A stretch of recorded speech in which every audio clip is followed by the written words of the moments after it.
You know who loves Izotope? This guy. Everyone here at Ruinous Media can't get enough of Izotope's intuitively designed plugins for audio restoration, mixing, and mastering. This year, make a resolution to yourself to say goodbye to bad audio and hello to super clear, wide, dynamic, clean audio using Izotope RX11 and the new Ozone 12. Master every track's potential with their complete 20-tool suite. Go to izotope.com and use code FRET10 at checkout for 10% off. That's FRET10 at checkout for 10% off. And go to izotope.com. That spelling is izotope.com.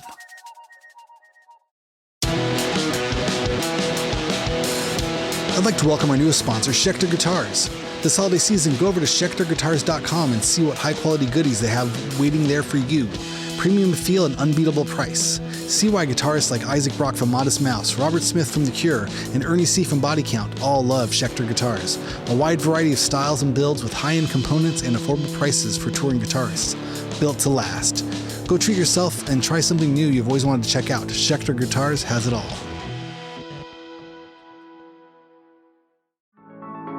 Hey, what's happening? Before we jump into the show, I wanted to see if you had any music on a hard drive. You have a band, you have a project, and you want to self-release your own music. Well, there's an easy way to do it. You can go to distrokid.com/VIP/hyphenate and go get your music up on all the streamers. You keep 100% of your royalties, and you can get 30% off by using this code. It's a great, easy way to get your music up on the streamers and share it with your fans, your friends, your family, your mom, your dog, everybody. Everyone wants to hear it. But go to distrokid.com/VIP/hyphenate, HYPHENATE, and send me the link. I want to hear it too. Send your mom the link. Send your dog the link. They all want to hear it too.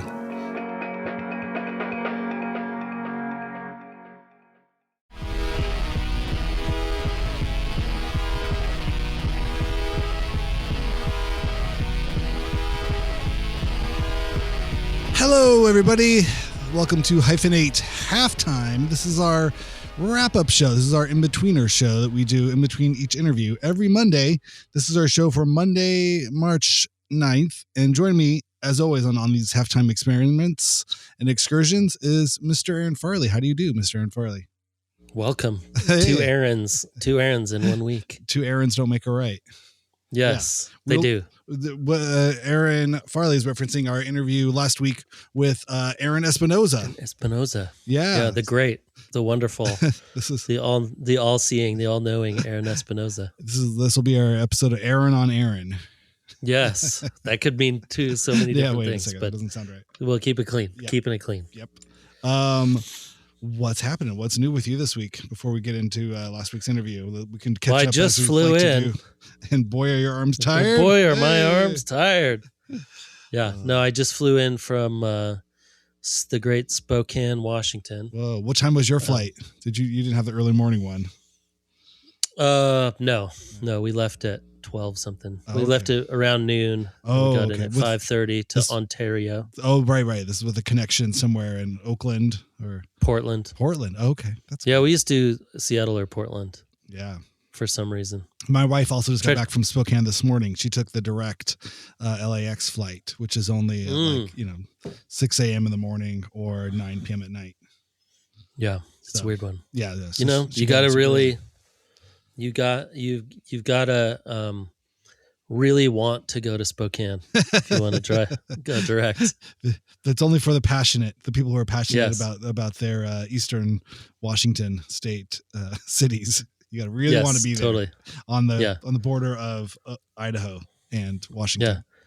Oh, you want to go to Spokane, huh? Okay, you get ready to get up at 4 a.m. or take 2 or 3 connections. Yeah, depending on or get in at 3 in the morning. Yes. Yeah. The late night one is hard because it's always delayed for some reason. Anyway, that's our Spokane airplane talk. Here's airplane talk. First 5 minutes of every show. Let's talk about, we were on the 737 with the 6 seats, middle row. No, I've been on so many airplanes in my life. In the last 10 years, I've made up for it with very, very little air travel. So I'm so happy. I'm kind of the same. I used to I went the first 17 years of my life only being on one plane when I was a child. So I was like a little kid once, and we flew. It was during Christmas, and I think it was because my little brother was like a newborn, and they didn't want to drive across the pass to go to Montana in the winter. And so like my dad drove maybe, and then we flew. I don't remember what it was, but that was the only time I had ever been on an airplane until I was 16. And then I flew for like a camp trip. We flew to Los Angeles. But then that was the only flight that I had been on. And then when I was 18, I flew to Hawaii. And then I started working for a photographer in Portland after college. So all of those years, I had flown to Hawaii twice and Los Angeles once until I was 22. And then I was a photo assistant for a photographer who traveled a bit. And then all of a sudden I only worked for him for 2 years, and only last year and a half, I was his like main assistant. And so I would go on all the trips. And then that year I did like, I don't know, we flew like 15 times or something. And I was like, this is crazy. And then once I got to be a photographer and shooting for MySpace, mostly for like 4 years, we used to fly twice a month. Oh yeah. That's fun. So I had like, one of the dumbest things I ever did is I had all the gold status for American Airlines, whatever the high status was, platinum status. Yeah. And then things were starting to slow down, but we still had lots of flights to do. And I needed one more segment to keep my status for the next year. Just fly anywhere, within the next like 30 days. So I booked the cheapest Las Vegas turnaround ticket I could book. I had the time, and it was, whatever, it was $100, something like that. And you flew to Vegas back and just hung out, probably got lunch in the airport, hung out, and then got back and flew back. I dropped the kids off at daycare in the morning, went to straight to LAX. Oh my God, that's amazing. Got on the plane, turned around, came back, and then picked them up from daycare. But it worked. For that gold status for $100, it was worth it. All the perks of whatever those were back in the day. I don't even remember now, but that was probably one of the dumbest things I've done. I'm the same now. Like I maybe fly once every 3 years or something, 2 years. I don't know. Things have slowed down, but I don't mind though. I was definitely a professional airport person for a lot of years. Yeah. You get into the groove of it all, and you're predicting like, ooh, which security line's faster, which ones works. But yeah, it's good. It's good to be home. Yeah, I like being home. I enjoy being home more and more every year. Whenever there's an opportunity to do something and I can say, no, I'm good, I feel like, it's a little win. Yeah. Nah, do you want to go to this thing? Just like, no, I'm okay. Yeah.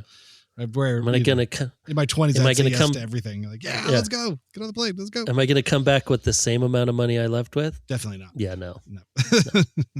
Well, now just leaving the house at any time at all is $50. It costs you $50 just to leave the house. I know. It cost me as much in parking as it, like parking was half the price of my ticket. Oh yeah. I got good at finding the cheap airport parking. Some of it would be sketchy. Yeah. I found one that was kind of okay. I didn't care about the covered. There was always you always had to pay more for covered parking. Yeah. I didn't care about that. Now I'm like, especially at Ontario Airport. Mm-hmm. Shout out the main Ontario parking. Airport. Yeah. Shout out Ontario, the best airport. Unless you live near Burbank, but Burbank's pretty sick, but the parking is so great. It's literally right across the street from the airport. Yeah. And you can pay, so that's like the $30 a day parking, which is insane. But then if you get the $20 a day parking, you have to park all the way at the end, and then you have to wait for a shuttle and all that. And again, it's a little tiny airport, so it's not that big of a deal. But I feel like it's premium. So then I think about it, and when I go somewhere, then I go, okay, it's $120. So what I'm going to do, skip 2 meals on my trip. Like instead of going out to lunch one time, like, or whatever that would cost like $30, and then I'm going to just have snacks, no lunch. And then I'm going to take like one dinner that I would be paying for, no dinner. We're just going to go.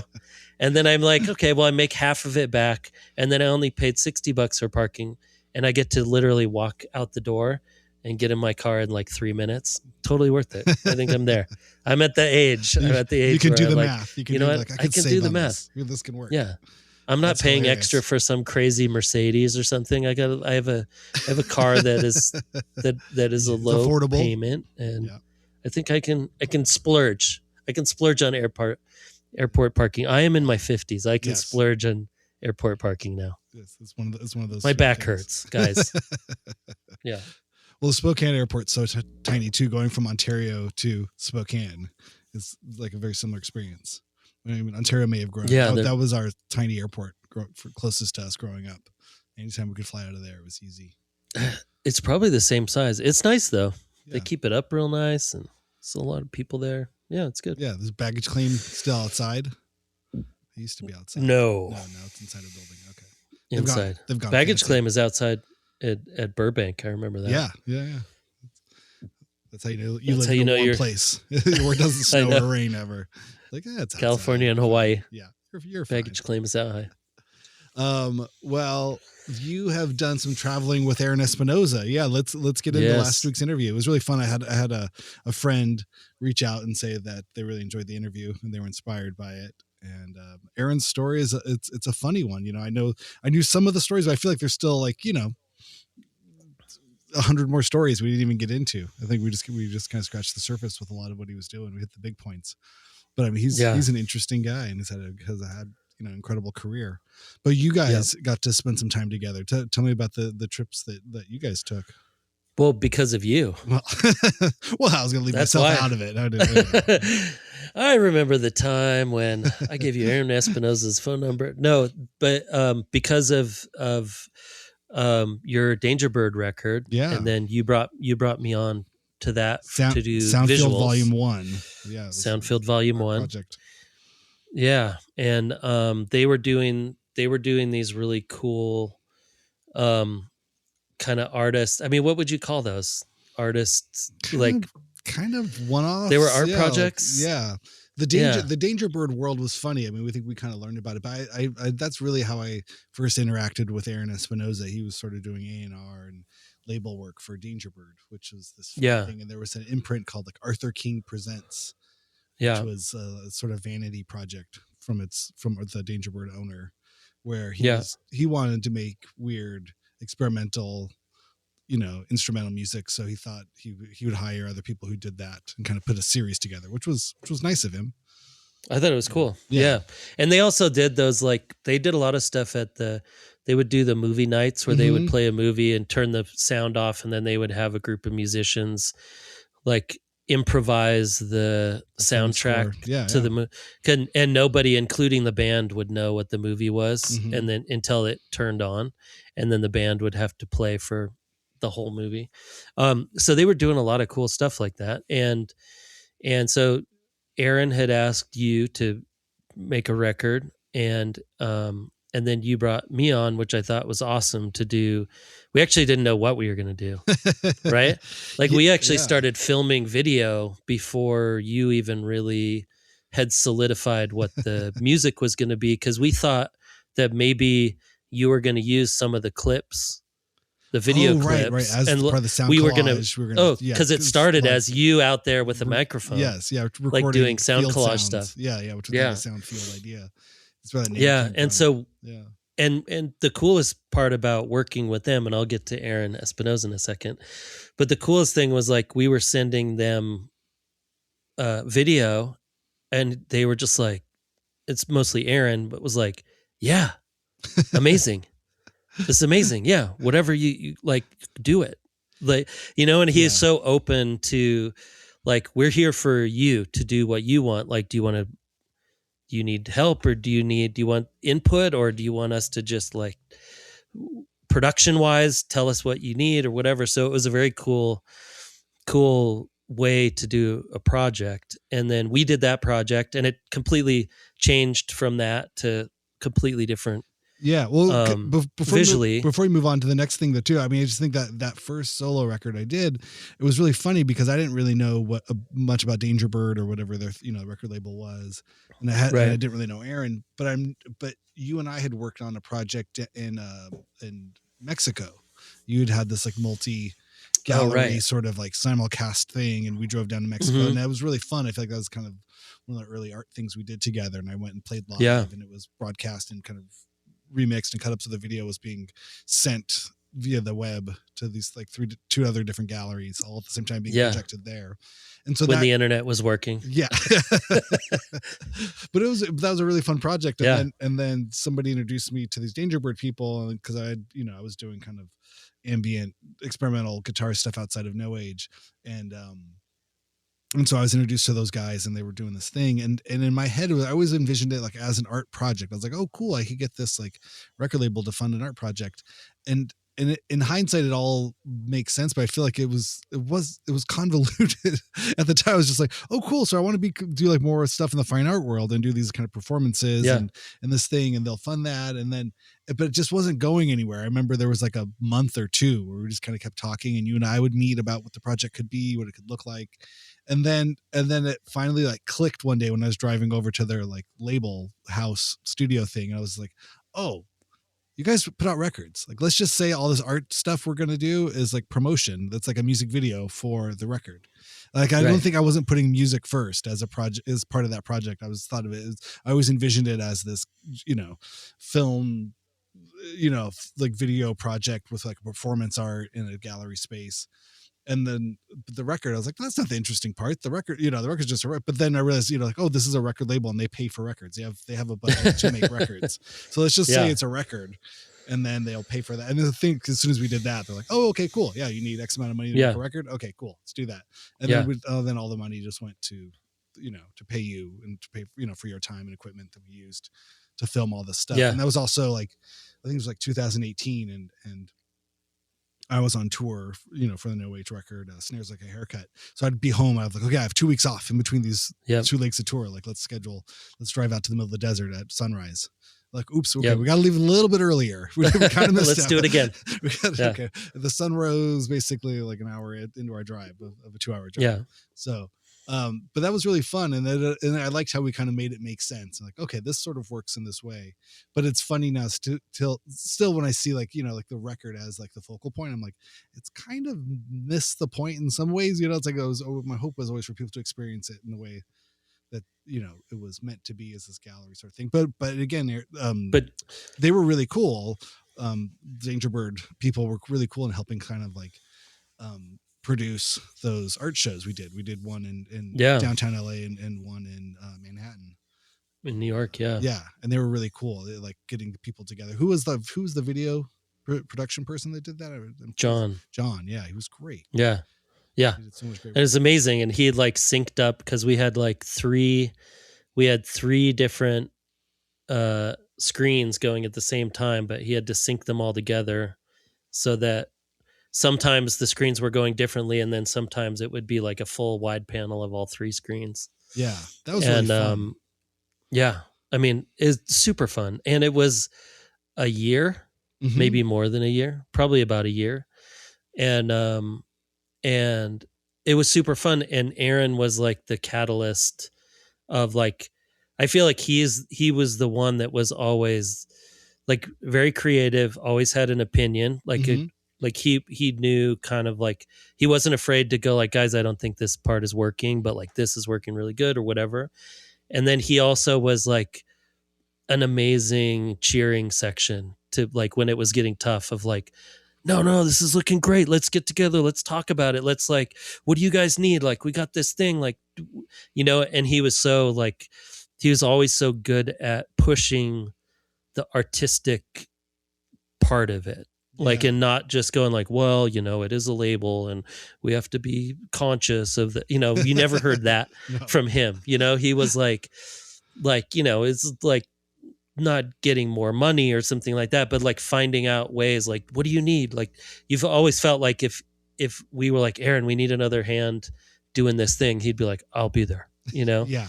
or whatever. Like even when we were setting up that show, for the record release and all that stuff, they were like there for 3 days, setting up the videos and setting up the sound system and like getting people there. And I mean, there were like a couple hundred people there, great, probably. Yeah. No, it was up for a month, and we did all kinds of fun events. And Aaron's wife Lisa also was a huge part of that. She was a huge collaborator and producer, right, on all those, of course, great art projects.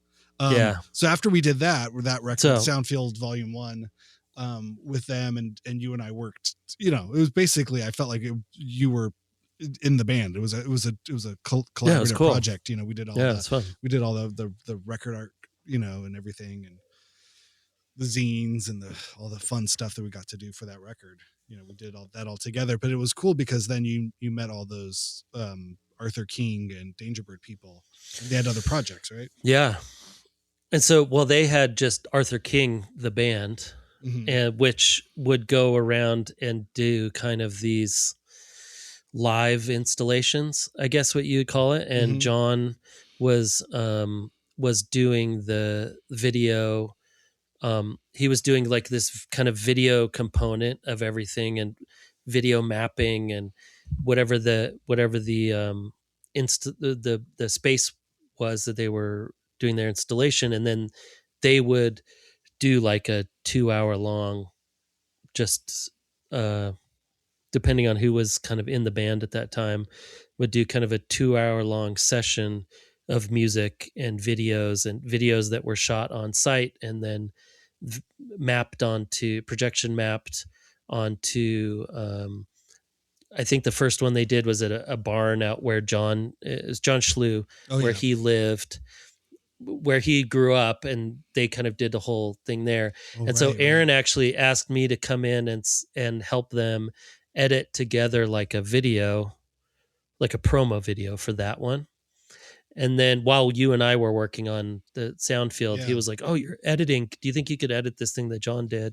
That was the Waters Farm, right? Waters Farm, right? Yeah. And then after that one, they did one up at Wilson Observatory, I think, maybe next.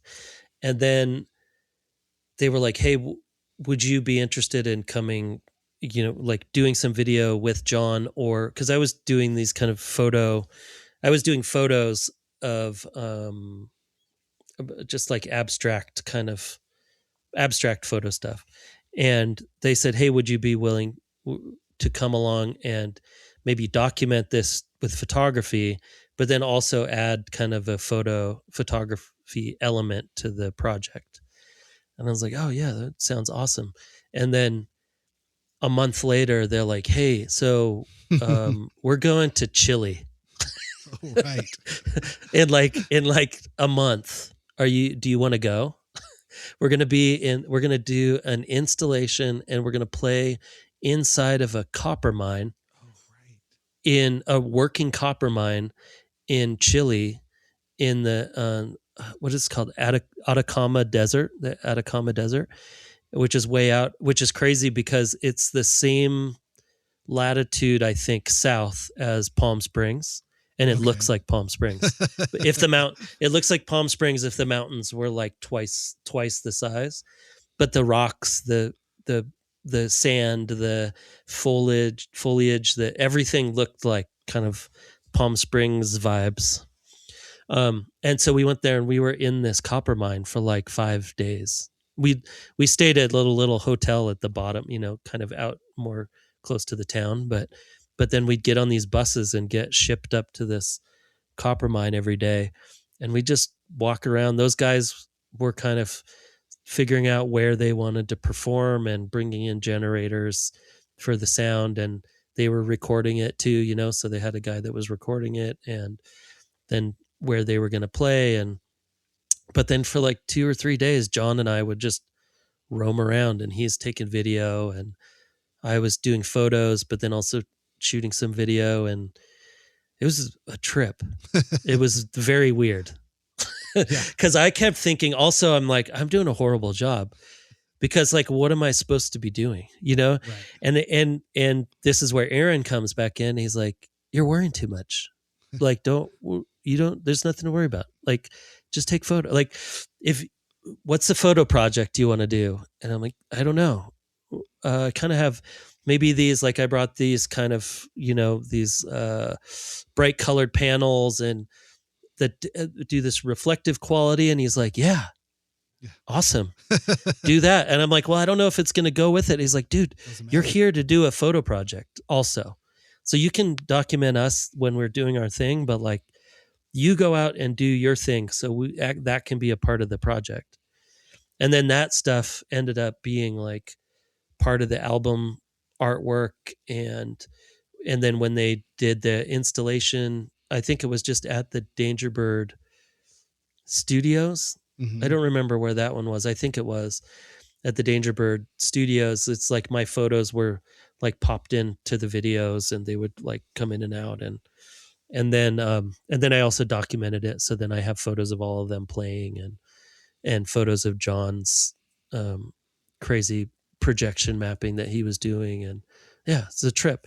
And then 3 weeks later, we went to the Isle of Egg in Scotland.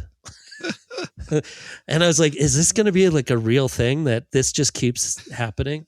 Turns out those things were very expensive and probably lost a lot of money. So I think that was the last one. Yeah. But once Danger Bird Homie was done losing money, then the whole project was over. Yeah. But until then, he was happy to lose money. Dude, it seemed like.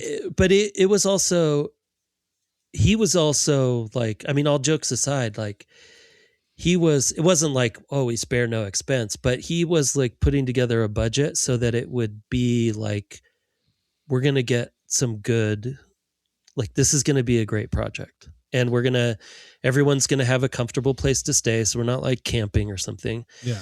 We have a lot of equipment we're bringing, like it's going to be done right. And the Isle of Egg was amazing. I should just get the, album out so I have all of the info, but we can put the info down. We stayed with an amazing guy whose name I can't remember off the top of my head. What was the story of Egg too? It was kind of like a communist or sort of hippie sort of socialist arts collective. Well, it's its own island that is completely self-sufficient. So and is on the northern all of its coast of energy Scotland? Yeah, off the northern coast of Scotland. There's the I don't know if it's called the Scottish Isles or what, but there's a bunch of different islands, and this was one of the smaller ones, but it had this really tight knit community that I think it was 20 years old. They got their kind of, I don't want to say they got their independence from Scotland because they're still Scottish, but they became their own island that is self-sufficient with electricity, with everything. Like they get all their electricity from the island, from the creeks, from the turbines that they have, from the wind, from everything. And solar, I believe, although there's not a ton of sun there a lot of the year. But and there were, I want to say there's 200 people that lived on the island. And there's like one little port that you come in on the ferry. And then there's like one little store that also has a little cafe and a bar, and that's it. And then, everybody, like if you take the ferry in and go to Edinburgh. It's like a hour drive from Edinburgh, I think, to the coast, to the northern coast. And then you take an hour ferry. And, but it's amazing. So it's not up at the northern top of it. It's kind of here in a gulf of some sort. Down, just above. Oh, I guess it's the north. Yeah, it definitely is the north. Yeah, it's the north. Yeah, but it had the craziest stories of like, Vikings. There's still like the cove where the Vikings used to own the island at some point, and they used to dock their ships in Viking Cove and whatever it's called. And there's these big caves that at some point all the people, however many hundreds of years ago, went in there, and then they all got burned alive from the Vikings. And it's just the lore in that area, and And they that's what it was. So the guy's band, you can look this up because I don't want to move my mic because I'll look it up, if I'm not buzzing. His band is called Pictish Trail, Pictish Trail. Amazing. Like cool. So good. I see him here. So weird. Like psychedelic rock. Like but he's like maybe one of the most resourceful people ever. He lives on that island with his wife, and at that point they had 2 little tiny kids. And then he was also running a record label, and then every year he did this festival and where he brought all these bands from Scotland and England, and everybody would travel in. Well, they had asked Jason from Granddaddy if he wanted to come and be, because he was doing like an acoustic tour in the UK, I think, at that point. And so they asked him, like, hey, do you want to come play the festival and do a residency? And then we'll put out a little, like a 10-inch. Got it. And we'll record it, and we'll put out a 10-inch, and you can do like an art residency, whatever. And so Jason and Aaron Espinoza, as you heard in the interview, have been great friends forever, grew up together. And he called Aaron and he was like, hey, do you guys want to do an Arthur King thing for this art project? So that's how that whole thing ended up starting. So then they not only played live, which was amazing because Jason played live, and then I think Arthur King played live too for the festival. The festival was 2 days. And then they also we played in this this woman's house who was amazing. And because it was raining, we were looking for all these outdoor places, and then all of a sudden it was complete utter downpour and we couldn't play outside anywhere. So they had to change it. And she let us play in her house, in her living room. So we had like Arthur King playing in the living room. And then John Schlew was projection mapping on the outside of her house. So I was outside, like with the video camera in the rain, like videoing the projection on her house, taking photos, and then coming in and taking pictures of them. But then I just got all these, great photos, and I kind of kept my same vibe as I did on the Chile trip. And so then all those photos like went together really well. And the crazy thing is then that vibe of those photos and that kind of landscape vibe, I ended up calling like dream landscapes, like dreamland and landscapes put together, because they just the way that I was shooting them. And I was like, oh, this is kind of cool. And I still shoot that way. Like I'm still adding to that project constantly now. And that really kind of started at that first Arthur King shoot. And it really was Aaron just going, I'm like, I don't know, this is weird. And he's like, yeah, man, I know it's weird. Good, do it. Like, just do it. I was like, you have nothing else to do out here. Like, just experiment, try to make something that you can contribute to this. Like, don't think about us. Think about what you want to contribute to this project. So anyway, so long-winded. Cool. No, it's great. Very long, but Aaron, I feel like a lot of people have those kind of stories with Aaron, of like him being like someone who's pushing. I mean, I know John Schlew feels the same way, of like that, of him and Aaron working together on tons of projects. And I think the story was that John and Aaron were just, they lived next door to each other. Like they met because they were neighbors. Okay. As it seems like that's how Aaron meets everybody. Yeah. No, it was just neighbors. I don't know. Seemed cool. Then we started a band together. We had a party at the house and he came. Yeah. I loved all of Aaron's stories about Elliott Smith. I know I'd heard a little bit, and there was sort of some things about it, but I thought it was really nice that he shared some of that stuff, those stories about trying to figure out a piano part and Elliott just ripping something off. And like, well, wait, go slower. I can't figure it out. I was like, I'm not your teacher. Go fucking write your own song. Yeah. Come on, man. Yeah. Being the good cop, bad cop. Yeah. Yeah. Well, and I thought that was a great part of the interview too, when you guys were both talking about worrying about copying people. Cause as a visual artist too, it's this same thing of like, you don't want to get that, like there's the part where you do have the ego, and this is probably what drives you to do whatever you do, is that you have this ego that thinks like, no, but I'm special. I have a special thing that I need to give to the world. I have this. It's like you're in my head. It's bro. only me. I say that it's only me. I never say that. It's only me. No, no, not at all. It's the opposite. I think that it's you're trash. It's bullshit. It's derivative. It's boring. It's too simple. But you're try harder. No, that's what my inner voice. But you're also making a thing that, like, because if you don't want it to sound like anybody else, you're trying to make something that's so special, like this is going to be so new or so special or whatever. And then you try it and you're like, this sucks. Yeah. It's horrible. I'm never going to show, because it sounds like Pear Ubu, or it sounds like Hot Snakes, or it sounds like this thing. And, but I'm special though. I can make a thing. It's supposed to be great. And then it just sounds like these other people. And I think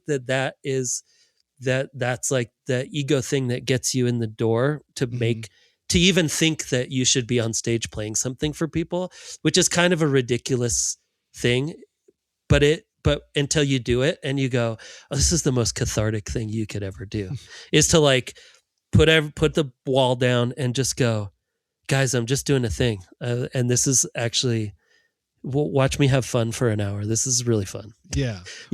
And you get those things, but I felt that too, where, cause I go through it all the time with photography, especially cause it's very hard to do some kind of original thing with photography. It's like I don't know. It's very difficult. And so you always feel like you're ripping someone off and you're like, oh my God, someone's going to know that I just went to the Wolfgang Tillman show. And I thought of like, you know what? I should shoot a photo of my dinner too, or whatever. And then you get in your head and think that everybody's thinking the same thing as you. Yeah. And it can be like this thing that just stops you from doing anything. Oh yeah. Because you go, well, or never putting something out, right? Like sitting on something forever because like, well, they're all going to know I'm a failure. They're all going to know that all I do is want to be like Buzz from the Melvins or something like that. And I think you guys having that conversation of like, no, put it out. Doesn't matter. It might sound like that person, but also no one cares. Yeah. Even if it does, and everyone will go, oh, this is awesome. I love the Melvins. Sounds like a Melvins rip. This is sick. Yeah. No, I feel so fortunate to have, released a handful of records to sort of have the highs and lows of all of those things that come with it. I've had released records, people went, wow, it's an amazing record. People I don't even know like this record. And I've had put records out where no one says shit about it. I don't think any less of either of those records. You know what I mean? It's this kind of, that feeling of like, I feel fortunate, I guess, in the sense that I've, and you've done it too. I mean, you've had art shows, you've put a book out, and you've had releases, and I think what happens is, neither one of those voices in your head, the one that says you're the best and the one that says you're the worst, neither one of them is true, but also neither, the one project isn't going to be the thing that makes or breaks you usually. You know what I mean? It's so rare that there's any one thing that just completely derails your career and fucks it up so bad, or that makes a whole entire career and you only did one thing and you don't have any other work. Normally you have a lot of stuff, and one of the things you do at some point in that stream of, will get attention, and most of it will be ignored. That's just kind of the nature of the world we live in. But I think what I've had that experience, what I've had happen is it's that feeling of like, it becomes that obsession. Like I can't stop making things, or I can't stop playing things. Right. And the quality becomes, or if the quality becomes secondary, I'm like, I don't even know if it's good, but I keep doing it. I can't stop doing this.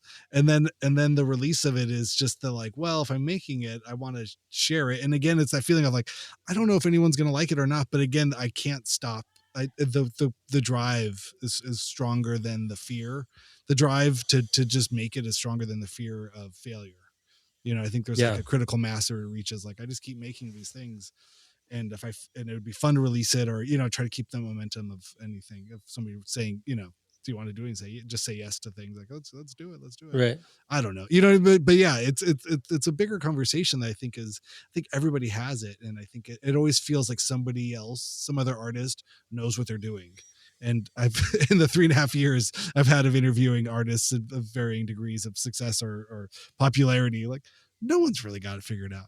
Everyone's fucking winging it. No. So, but you have that, you have to have the confidence or naivete to just put anything out, to release it, either like you think it's great, either because you think it's great or because you're too dumb to realize how bad it is and everyone's gonna hate it, or it doesn't matter. Right. But I think that, and I think you oscillate between those waves, when you're young. Yeah. It's like, it's terrible, but I recorded it. Everyone needs to hear this. World, recognize me, see me, world. And then you get older and you're like, anybody want to look at me? Look at, I made this thing. Huh? And then, and you find little stages, you go to farmers markets. You're like, look what I did. I made a little thing. Yeah. Well, and I think you guys had a good conversation too about that creative thing, whether you're trying to get it out of you or whether you're trying to like be the antenna. Oh, right. Find something that already exists.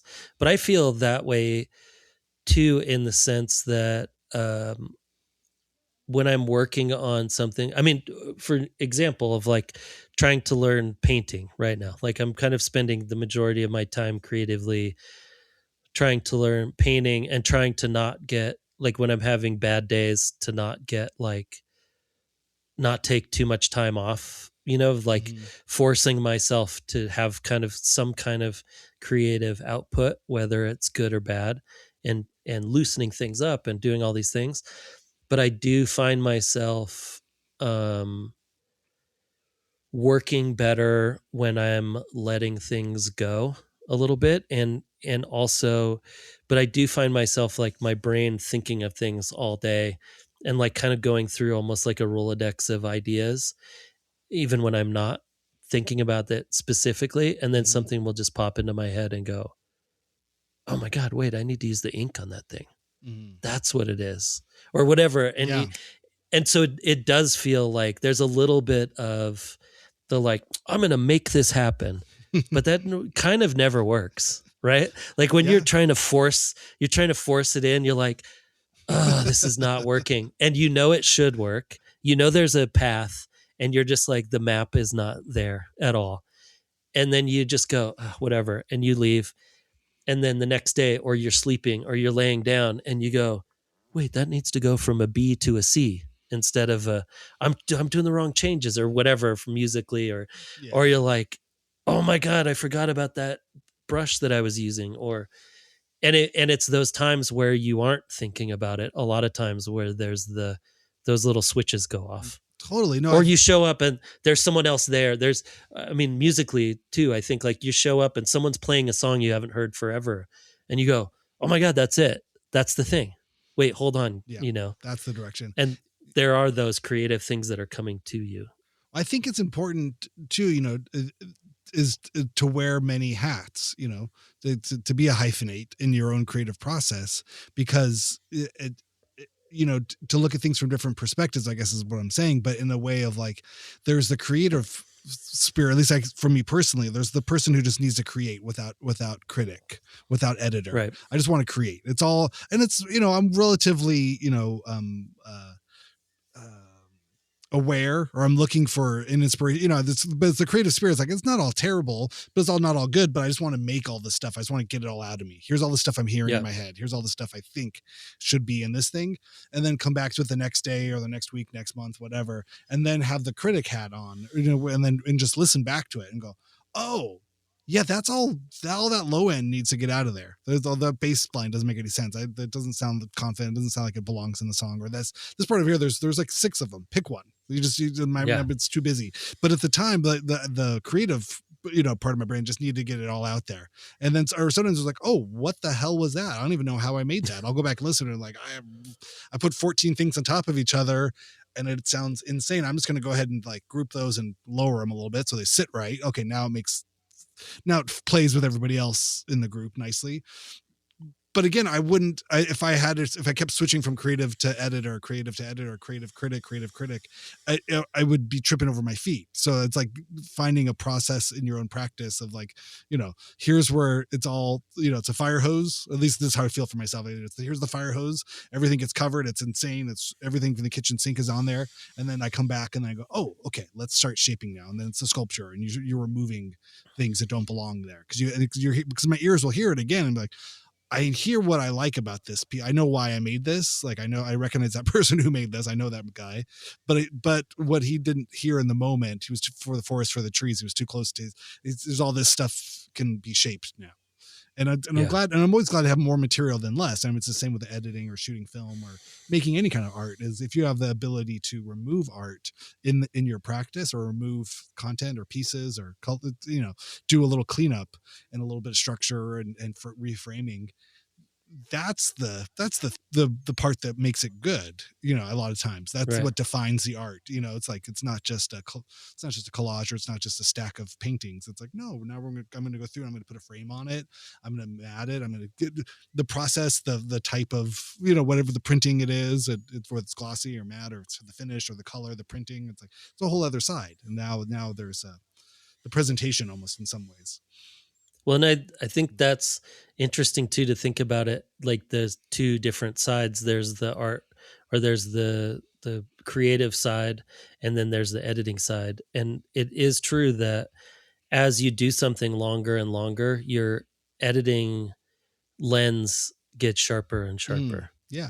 And sometimes you can edit as you go, if you know what it is, you can, there's nothing wrong with that, But even photo wise, like I would go shoot photos and go like, I feel like there's something good about this photo, but I can't tell. I don't know. Or like, this is bad, but I couldn't tell you why. Right. And then eventually you go like, you shoot 1,000 photos and then you shoot 10,000, then you shoot 100,000. And then by then you're going like, oh, the head is like 10% too high in the frame. Like that doesn't work. Yeah. Or the light, like, and then you learn how to like, oh, this light is good. The person should stand there. Let's make sure they're 3/4. Let's da.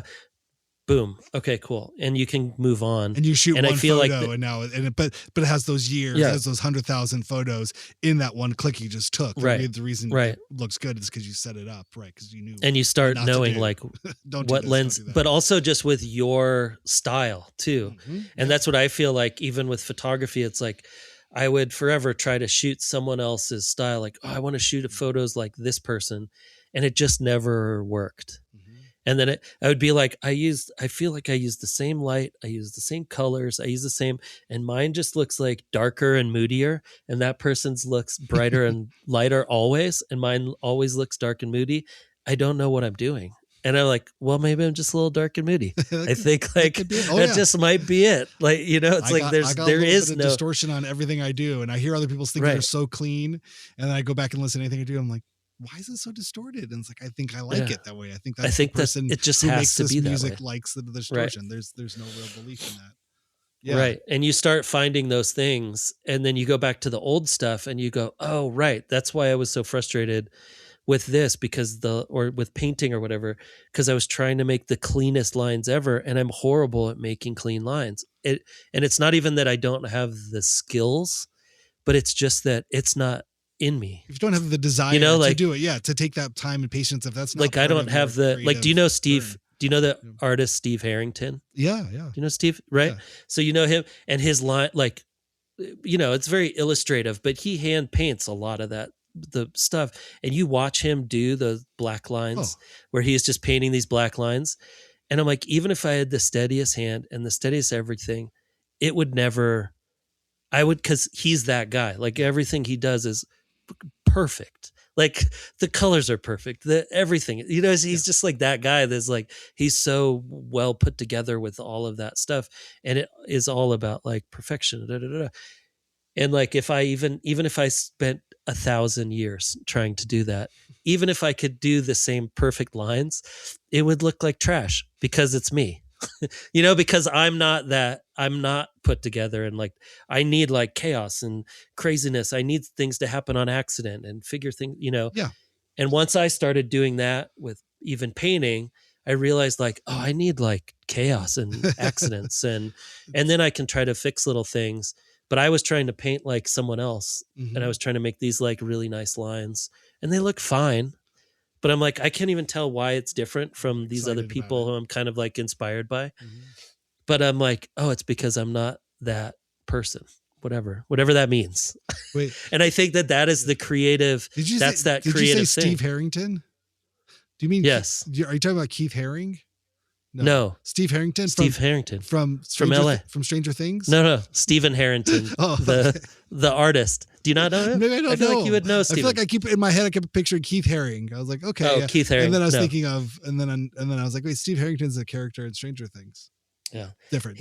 Unfortunate name similarity. No. But anyway, yeah. No, you're totally right. I think that was what you guys were talking about with like the creativity, and I was just listening. I don't remember who it was, to an interview with someone who was talking about recording, and they were like, yeah, the people that I recorded that always did the best were the people who you could just tell they were doing them, right? Mm-hmm. Like the band was a good amalgamation of people who had like a good, like, we're just doing whatever our thing is, we're doing that, and we're not worried, obviously, like not worried about the fans, not worried about this and that, whatever, or the record label, and then the minute you start going, oh, well, we had this one big hit, we should probably try to make another one of those, right. They're like, that's the downfall. Like when that starts happening, you're like, guys, okay, we got to get no. And then you're like, but once that little brainworm comes in, it's real rough to try to get it out. Yeah. Well, that's the doubt and the questioning your motives. I was going to say too, in terms of like the creative stuff, the other thing I've realized over the years, and it has really been a blessing with age of it all, is letting myself off the hook for a lot of things, where if the outcome was less than desired, it's like, well, this was the best for this situation. You're like, what is the situation? You're like understanding the environment you're in, or the conditions, I guess specifically around like playing a live show or writing a song or recording something. It's like, I guess meaning like, what does this do? Like, what is an appropriate outcome to be striving for in this thing? Like playing a small show at a DIY venue to a handful of people, who are mostly your friends. It's like, you've kind of already won. You know what I mean? 1, you booked the show. Totally. 2, you showed up. 3, your friends showed up. Like, that's kind of, no matter what happens on the other end of thank you very much for coming, and you clap and you loading out. Like, between you showing up and you loading back into your car, it's already a win. It already feels, I've been playing with this project, Nervous Action, and we've played 2 shows now, and it's like, just getting there, it was a win. You know what I mean? However, whatever we play, whatever the music is, like, everybody showed up. We had fun. We played the song. Like, but whereas I think when I was younger, it was all about, oh my God. Okay, I'm going to play the show. Oh, I hope my amp, works, or I hope this doesn't happen, or I hope I hit that one part really big and it's going to do this thing. And it's like, that was all yesterday's guy. That was his job, to practice the show, to practice his parts, to learn the parts, to write the song well. That was last week's person's job.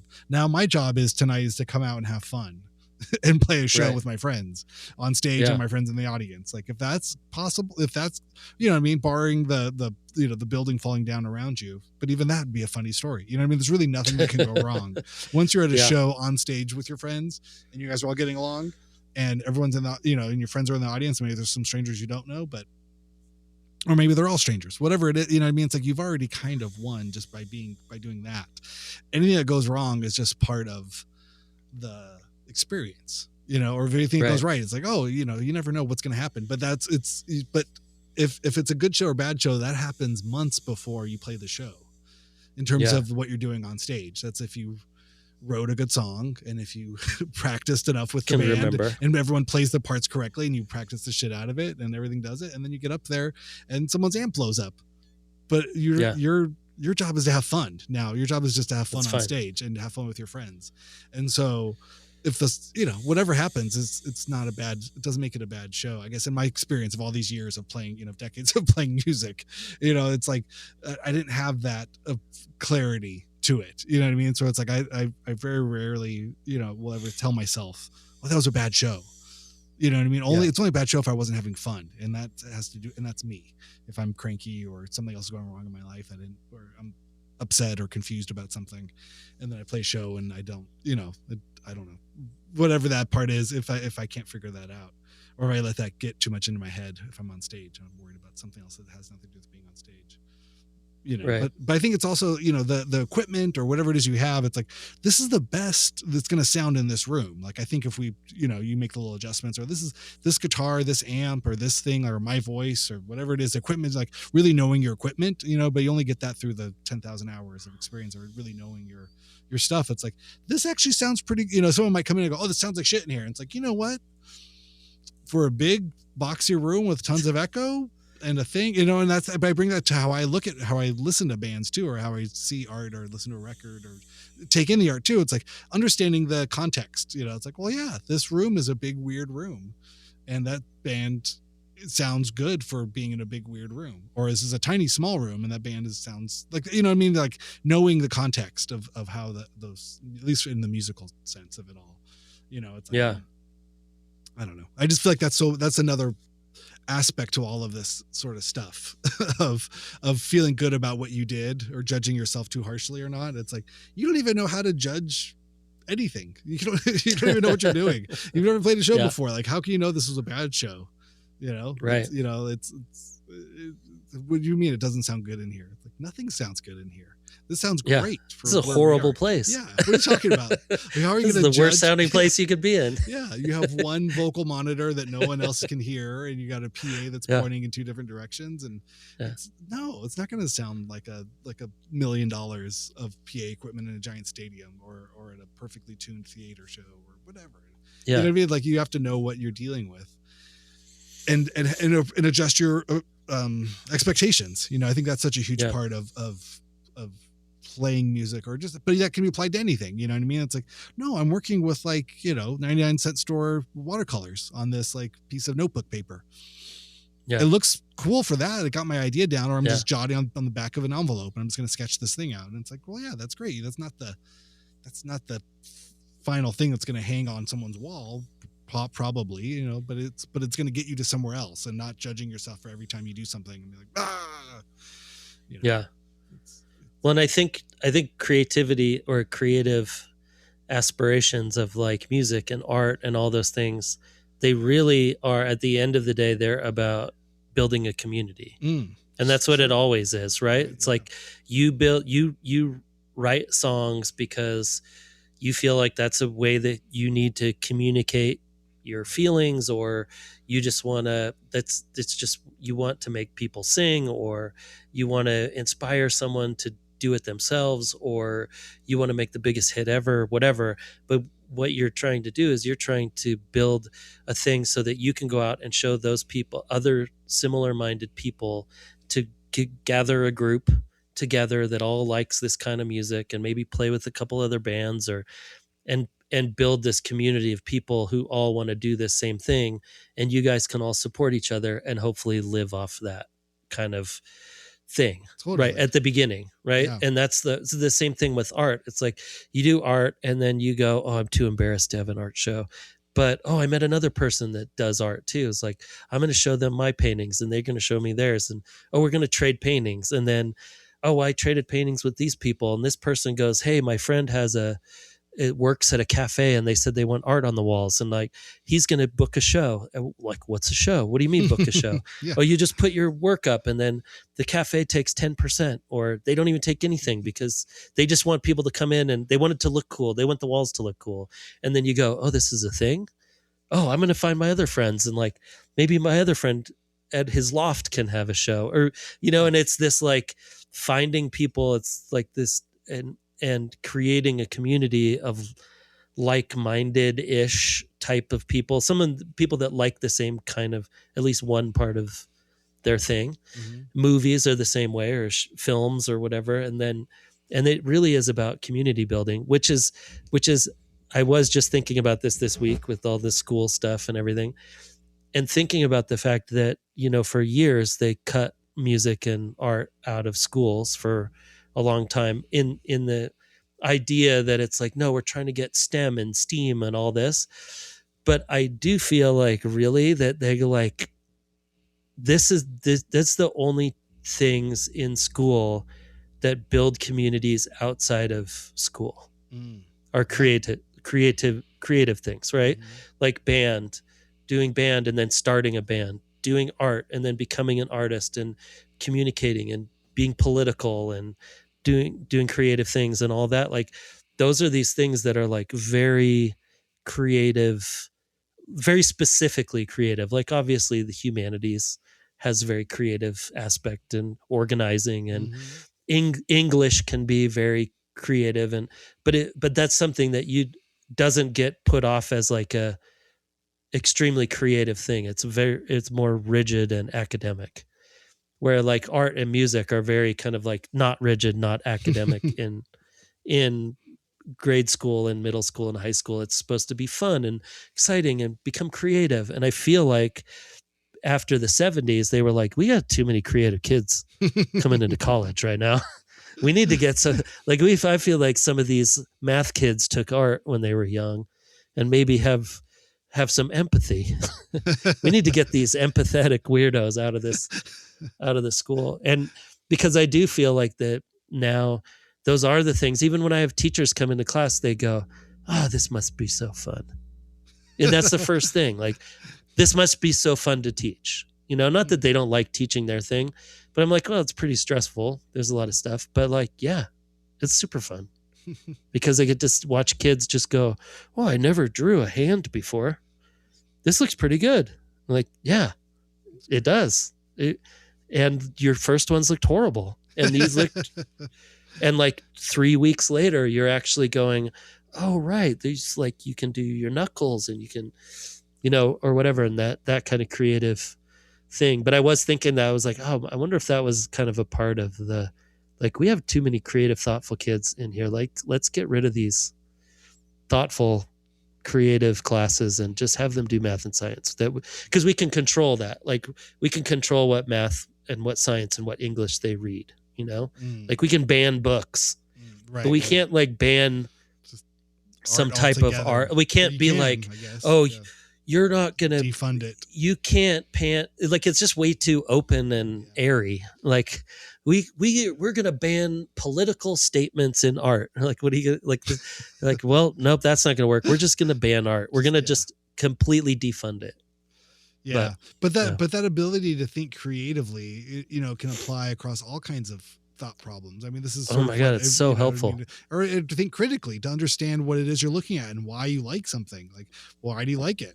Tell me what is it that it does, and using and having yourself as a resource. Like, my life experience tells me that this is enjoyable for these reasons. Like, you know, like, well, according to who, you know, like me. I have a thought. I have an opinion.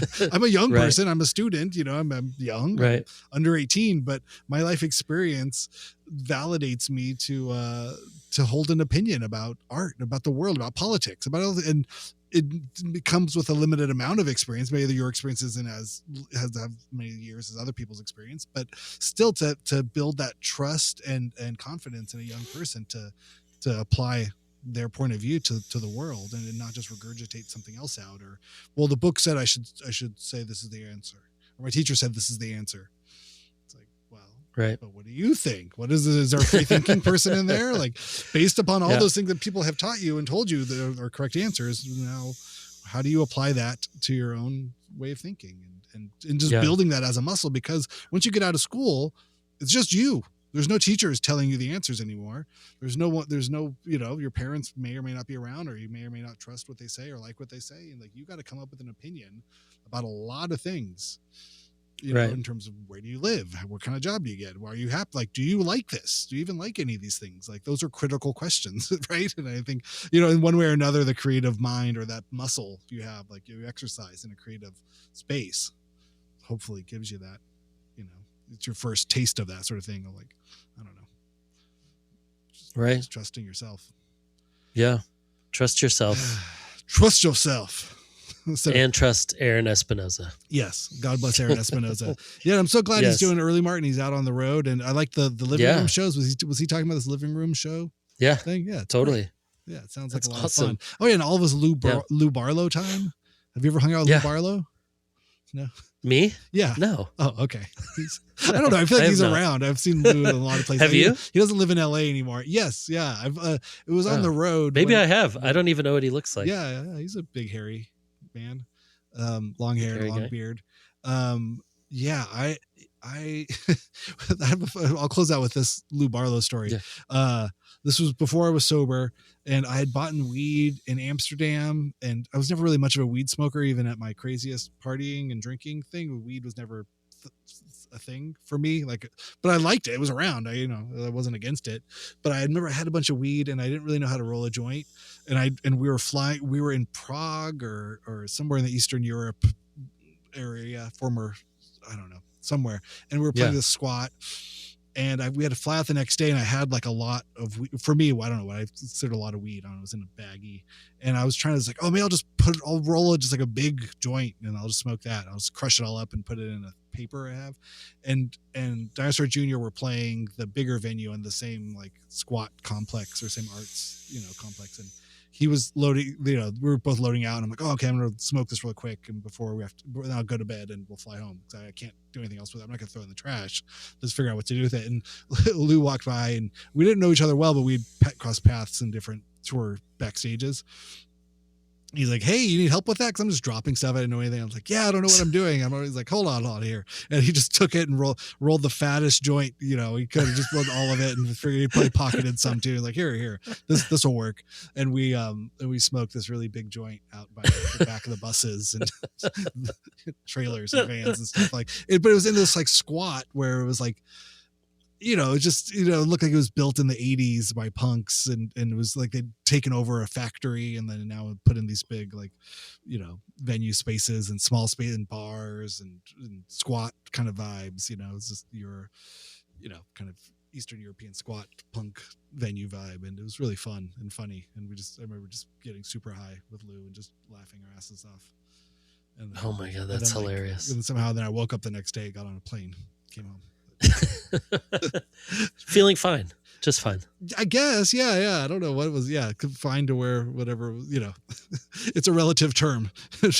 Yeah, but yeah, that was one of my funnier experiences with Lou. And then, he that's awesome. He definitely seemed to be a fan of the drugs, or to be a fan of being extra sometimes. Yeah, a little extra. Yeah. That's awesome. But that was cool. It sounded like, that really gave, there's another, I have a couple in the can. I have this month already kind of recorded. Sorry to pull get a peek behind the curtain here. But there's some more Lou Barlow stories coming up. I don't know who this Thursday will be. I'm going to figure out the scheduling of it, but there's more in Mix Master March. The lineup. Yeah, there's more. I think I might go into April too. I don't know. I got a couple that I think I have to That's good. I like it. I love producer kind of, because I feel like they're the people that are crazy enough to be in the music industry, and we're probably mostly in bands and things like that, but they were the responsible enough ones to realize that they had to have some other skills just in case. Yes, exactly. And then those are the people that were like, yep, I was right. And then made it through. And then also when you're the producer or you're recording, you're you actually get to work with a ton of different bands instead of having to kind of slog through with the same group and try to constantly push yourself. I think that can be seems like that could be a very tough thing if you're not stepping back every once in a while and working with other people. And absolutely.